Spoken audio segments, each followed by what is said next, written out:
Welcome to Mega Nine TV. మన పొరుగు దేశం బంగ్లాదేశ్లో రాజకీయ పరిణామాలు ఎంత వేగంగా మారుతున్నాయో మనం చూస్తూనే ఉన్నాం. ఒకప్పుడు భారత్కు అత్యంత మిత్ర దేశంగా ఉన్న బంగ్లాదేశ్ ఇప్పుడు మెల్లగా భారత్ వ్యతిరేక శక్తుల చేతుల్లోకి వెళుతుంది. ఇటీవల పాకిస్తాను, సౌదీ అరేబియా, టర్కీ కలిసి మక్కా ఒప్పందం పేరుతో ఒక ఇస్లామిక్ నాటు భద్రతా కూటమిని ఏర్పాటు చేశాయి. ఇప్పుడు ఈ సైనిక కూటమిలోకి బంగ్లాదేశ్ కూడా చేరేందుకు తీవ్ర ఆసక్తి చూపిస్తోంది. టర్కీ ప్రోద్బలంతో బంగ్లాదేశ్ వేస్తున్న ఈ అడుగులు భారత్కు తీవ్ర ఆందోళన కలిగిస్తున్నాయి. ఈ పరిస్థితిలో బంగ్లాదేశ్ జమాతే ఇస్లామీ నేత షఫీకుర్ రెహమాన్ భారత్ను ఉద్దేశించి ఒక సంచలన ప్రకటన చేశారు. అసలు ఈ మక్కా ఒప్పందం ఏంటి, ఇందులో బంగ్లాదేశ్ ఎందుకు చేరింది, పాకిస్తాన్తో కలిసి బంగ్లాదేశ్ పనిచేస్తే భారత్కు వచ్చే ముప్పేంటి? Let's watch.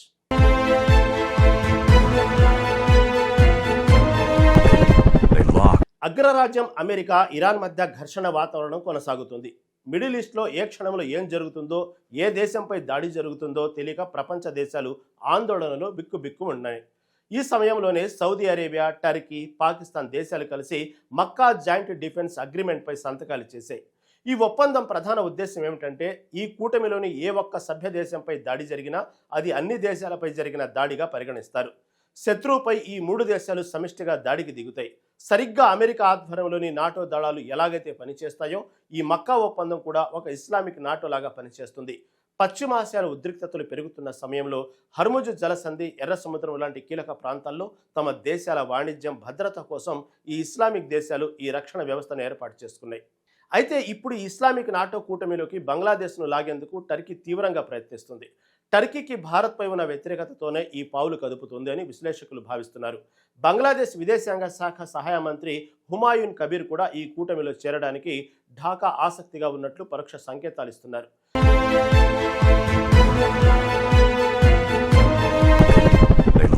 ఈ పరిణామంపై భారత్లో ఆందోళనలు వ్యక్తమవుతున్న వేళ బంగ్లాదేశ్ పార్లమెంట్లో ప్రతిపక్ష నేతగా ఉన్న జమాతే ఇస్లామీ నేత షఫీకుర్ రెహమాన్ కీలక వ్యాఖ్యలు చేశారు.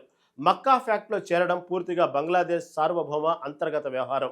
దేశం ప్రజల అవసరాలు, ప్రయోజనాలను దృష్టిలో ఉంచుకొని బంగ్లాదేశ్ ఏ నిర్ణయం తీసుకున్నా దాని గురించి ఇతరులు ఆందోళన చెందాల్సిన అవసరం లేదు అని ట్విట్టర్ వేదికగా భారత్ ఉద్దేశించి ఆయన వ్యాఖ్యానించారు. మా దేశం నిర్ణయాల్లో భారత్ జోక్యం వద్దు అన్నట్లుగా ఆయన వ్యాఖ్యల సారాంశం ఉంది.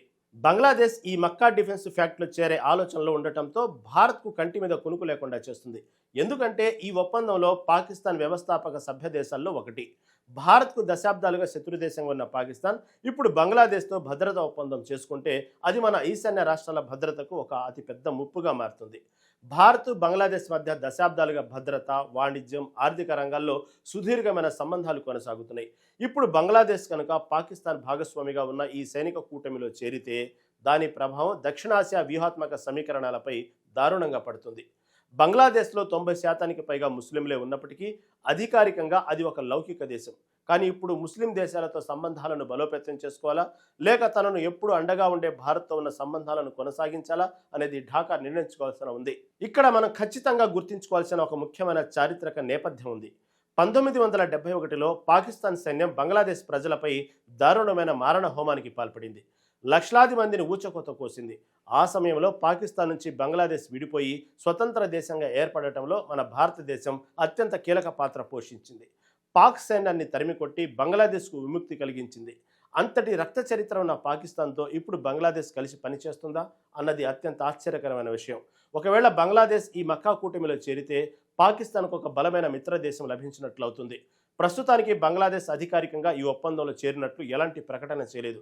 కానీ దౌత్యపరమైన సంకేతాలు చూస్తే మాత్రం టర్కీ, పాకిస్తాన్లతో భద్రతా సంబంధాలను పెంచుకునే దిశగా ఢాకా సీరియస్గా ఆలోచిస్తున్నట్లు స్పష్టంగా తెలుస్తుంది. 1971లో ప్రాణాలు కాపాడిన భారత్ను వదిలేసి నాడు తమ ప్రాణాలు తీసిన పాకిస్తాన్తో బంగ్లాదేశ్ సైనిక దోస్తీ చేస్తుందా లేదన్నది వేచి చూడాలి.